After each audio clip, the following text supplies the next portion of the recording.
E seguimos a falar da rede viaria provincial porque na Mariña estánse a investir máis de 6 millóns de euros na mellora de diversas estradas. A vicepresidenta segunda da Deputación, Lara Méndez, supervisou esta semana o remate das obras de acondicionamento dun treito do vial que une Riocobo con Vilaestrofe, unha actuación moi demandada polos veciños de Cervo.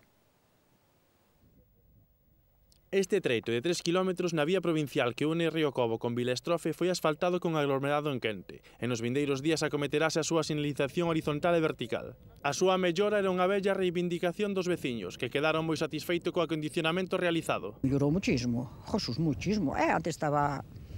Como está isto por aquí abaixo? Ao mellor un furado aquí, outro ali arriba e outro que máis arriba.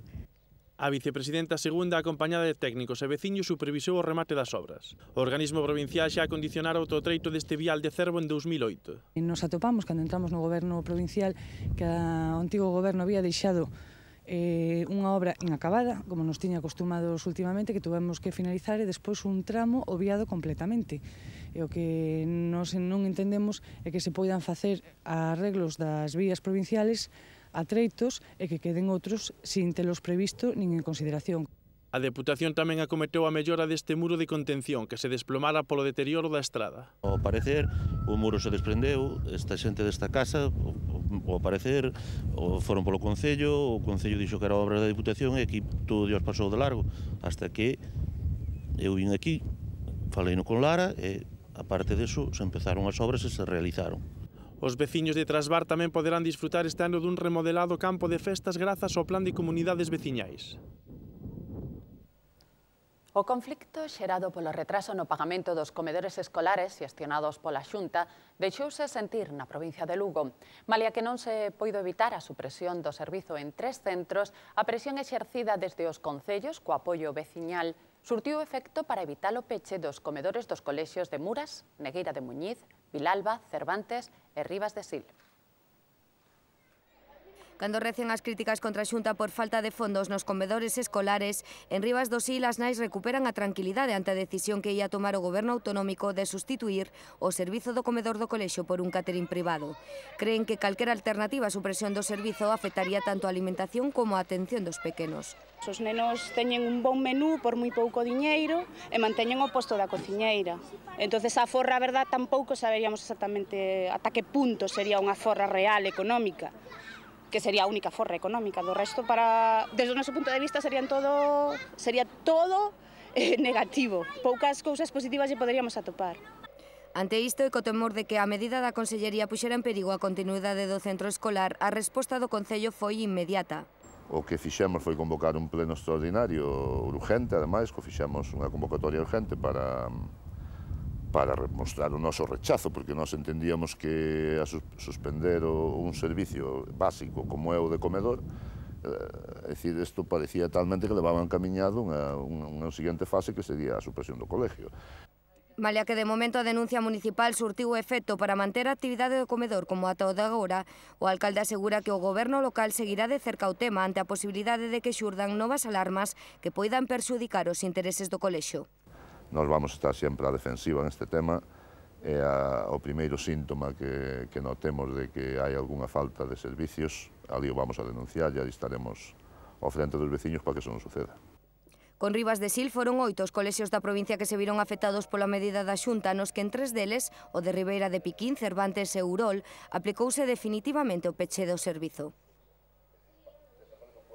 Este luns, o Círculo das Artes acollerá a gala benéfica Muralla Moda 2010, coa que a Deputación e o Concello de Lugo tentan promocionar a muralla romana no exterior. A gala que conducirá a actriz galega María Castro reunirá firmas de prestixio internacional xunto a novos talentos lucenses. Como adianto, nos amosámoslles en exclusiva algunhas das creacións que se verán na pasarela. Sara Laje e Maru Calderón elixen na nova tenda que acaban de abrir en Lugo os modelos que presentarán o luns sobre a pasarela da Gala Muralla Moda 2010. As xóvenes diseñadoras con experiencia en certames nacionais de prestixio como Cibeles amosarán o estilo que as caracteriza, pero centrándose en líneas máis comerciais. Por exemplo, aquí temos unha na que se ve o tema de calceta daqui de Lugo, tamén todo feito a man aquí.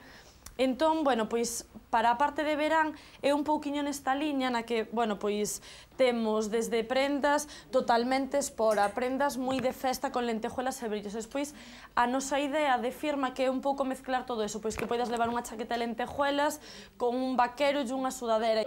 Queren aproveitar a ocasión para chegar as súas creacións ao público lucense. Por iso, as dúas asumen con entusiasmo a súa participación na gala xunto a outros xóvenes talentos da moda lucense. Hai novos diseñadores que tamén teñen moitísimas ganas de amosar o que fan. Penso que está Manuel Bolaño, que tamén é unha persona que está desfilando en pasarelas moi importantes. Despois, nós as dúas tamén estamos empezando desde fai un ano a enseñar as cousas que nos facemos. E me parece interesante por parte de Lugo que tamén tome parte nesta xente que comeza. Nesto teñen moito que ver os responsables da tenda Dulce Locura, un dos grandes ideadores que están a colaborar xunto á Deputación e o Concello na organización do evento. Surgió la idea de hacer un desfile modesto, dar la oportunidad a eso, por lo menos que en Lugo sí se les conozca su trabajo, puesto que son de Lugo. Y realmente su trabajo se conoce fuera de Galicia. Ya no solo ni en Lugo, es que fuera de Galicia. Entonces, han tenido mucho éxito y Lugo nadie lo ha visto.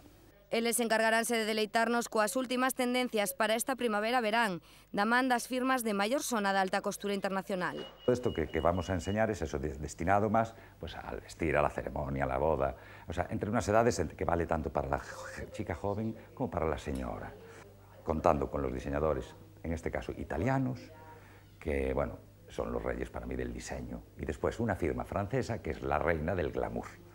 Entonces es un poquitín lo que vamos a ver, ¿no? Entonces te voy a enseñar también, por ejemplo, uno de los zapatos, o sea, que vamos a presentar, que son las de tendencia, que es la plataforma, es una sandalia, de Daniel Alessandrini, que también es una firma de las que vamos a ver en el desfile. Deseños que brillarán con máis forza acompañados das xoias e os complementos que os artesáns do Centro de Artesanía e Deseño de Lugo crearon en exclusividade. Con todo, o luns ás 9 da noite no Círculo das Artes, a muralla de Lugo lucirá máis glamurosa que nunca no ano que cumpre 10 anos da súa declaración como Patrimonio da Humanidade.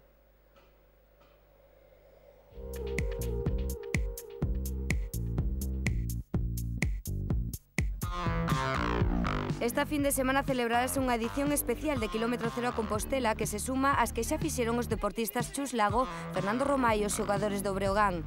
O sábado, os humoristas Roberto Vilar e as cantareiras de Ardebullo farán un treito do camiño primitivo seu paso pola cidade de Lugo. Ademais, este domingo, un grupo de destacados diseñadores participarán nun percorrido polo Paseo do Rato e visitarán o Centro de Artesanía e Deseño. Máis dun cento de veciños de Lugo participou na camiñata polo Paseo do Río Rato, coa que deron comezo ás actividades de primavera nos hortos ecolóxicos sitos na zona. Tras o percorrido, 40 persoas recibiron os diplomas que os acreditan como novos usuarios das parcelas de cultivo. A Deputación, dentro do programa Lugo 2, subvenciona preto de 300 hortos entre o Río Rato e a Ponte de Paradai, co fin de dinamizar e dar uso sostible ás zonas verdes da capital.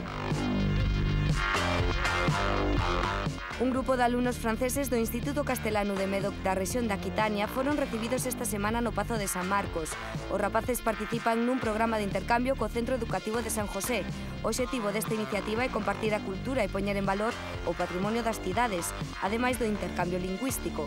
O acto tamén asistiron estudantes do Instituto Lucense. A recién creada Asociación Parkinson Lugo principiou as súas actividades cun ciclo de conferencias sobre a enfermidade que abrigou o psicólogo Valentín Calvín. Os ponentes abordaron aspectos como a evolución, o tratamento e os trastornos motores deste mal. As charlas organizadas con motivo do Día Mundial do Parkinson desenvolvéronse na aula de formación do Centro de Día do Alzheimer.